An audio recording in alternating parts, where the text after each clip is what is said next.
This is the Power Joy Voyager, and despite looking like a piece of junk, it pretty much is, but it's got one cool feature: AV out. Let's check it out. So when I first got this thing, I thought it was just a handheld, and it has some other controllers with it. I thought maybe it was some sort of two-player deal, or I honestly didn't know. It has a gun right there, and a very satisfying click when you pull the trigger. But I thought maybe it was a something to play some sort of 8-point games. I don't know what that would be for. And the buttons, they're just right and left on the right side as well. Turns out it's a two-player. Well, for two-player games. And they both connect via DB9 pin connector, much like the Sega Genesis does right there. This thing has power in, LCD, TV, and off. Beep. And it actually has a cartridge slot, which can come in handy if they had made other cartridges for this, but they don't. Or, well, I don't think they would anymore, but they have not. And it takes 4 AAAs. So we'll power this thing on. LCD, it is, I'm going to cover that up. It is very loud. There is no sort of volume switch at all. It's actually kind of busts your ears off. If you press right, you've got speed. Left takes your level up. Up and down take the actual game. And change that. And when you power it on, what is it? Goes by real quick. The 6, 6, 8, and 1. And I don't know if you multiply 18 by 18 by however many games is in there. 18. Maybe that is that many. Anyway, let's go through this yet again. Let's choose number 1. Start. Oh, this is hard to do. Try to cover it with my thumb.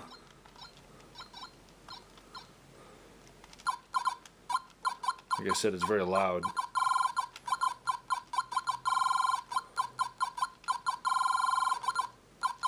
I never had anything like this as a kid. I had some Tiger electronics, which were not like this whatsoever. They're actually quite a bit better than this, like Double Dragon and whatnot. There is a select, reset, and start button. Select, that doesn't really do anything with the LCD screen. Reset resets the whole system no matter what mode you're in. If you're on LCD, this is actually red, the LED right there. Let's go. Oh, and up actually brings it down. Down brings it up. Who knew? Let's press start. This looks like a car game of sorts. Oh, it's horribly loud. The buttons just seem to be kind of some sort of mess, as I'm sure this video will be. Press up does nothing. Down, nothing. Press second down, which is blue, and you go faster. Yeah, I can't deal with that right now. That's too much. It comes with this cartridge slot, which comes with Power Joy PJ008. And there's also one 001, which I haven't seen for this, well, if you can call it a system, this system, this clone thing. But it did come with, I think it was the Poly Station. I believe this is the same company, Power Joy. So I'm going to plug this into my TV. Also, when you plug it in to the TV mode, you get a green LED right there instead of the red. I've never seen the system do that. Switch LEDs based upon your selection of what mode. but most things don't have this. They don't run like this. We power it to TV mode. Let's do that again. And you have a nice selection of what looks to be Nintendo games. I don't know what that is. Let's look through them. Dig Dug, everybody knows that.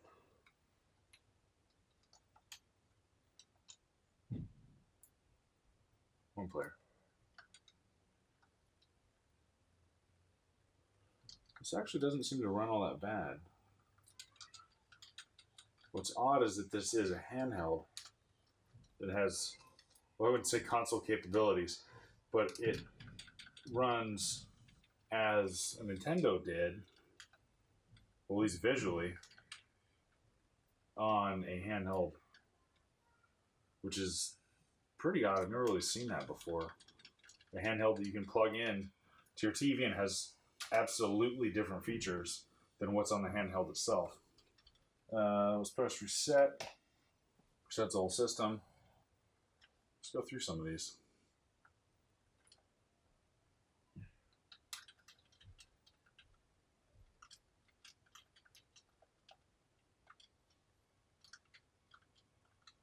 Oh, I don't know how to play this.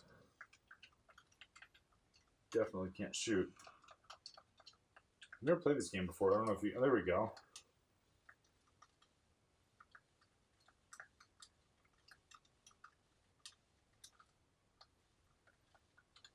Yeah, this one... I don't know if the game is not that great or if it's just the emulation, but... this is making both of my eyes go in separate directions. Let's press reset again. Actually, I wonder what that is. Acid Wars. My name is A. What is happening here?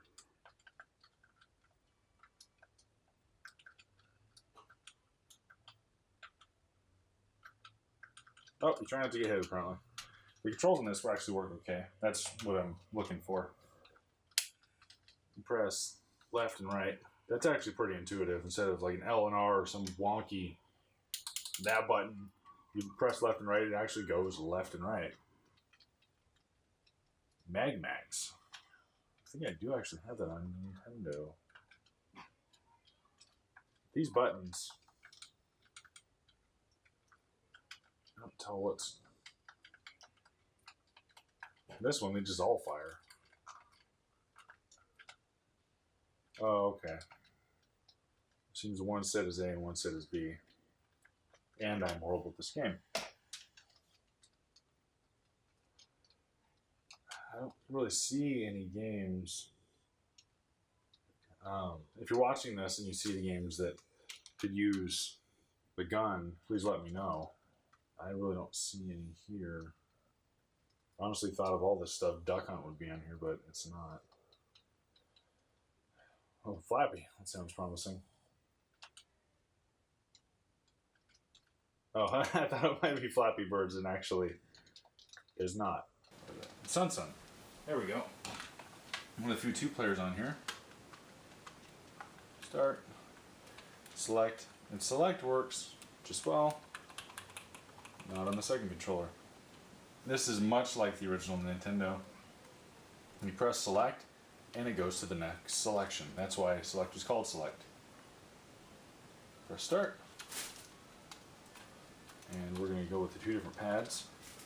And I'm not very dexterous in doing this.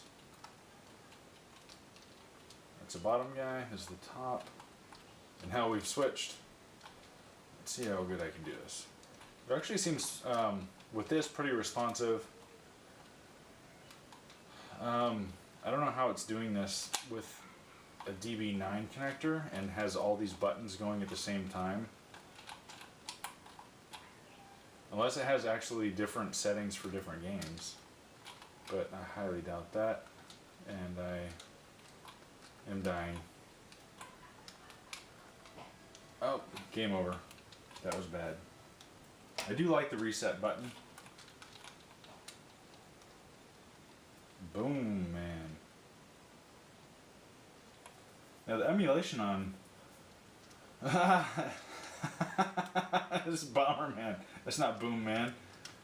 The emulation on a lot of these, it seems to work fairly well up into a point like you just saw. It'll work just fine. I mean, Boom Man doesn't look all that great. And he's kind of washed out. The one thing I would like to see on a lot of these types of clones is actually a save feature, which none of them seem to have. I can imagine that would be much more costly than $3 to implement, so they wouldn't make much of a profit when they sold them at market. Wisdom, wonder if that's a wisdom tree game. It is not, that is a wisdom boy.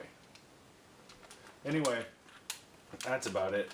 If you see one of these things for $10 or less, don't pick it up because it's a waste of your time and it's crap.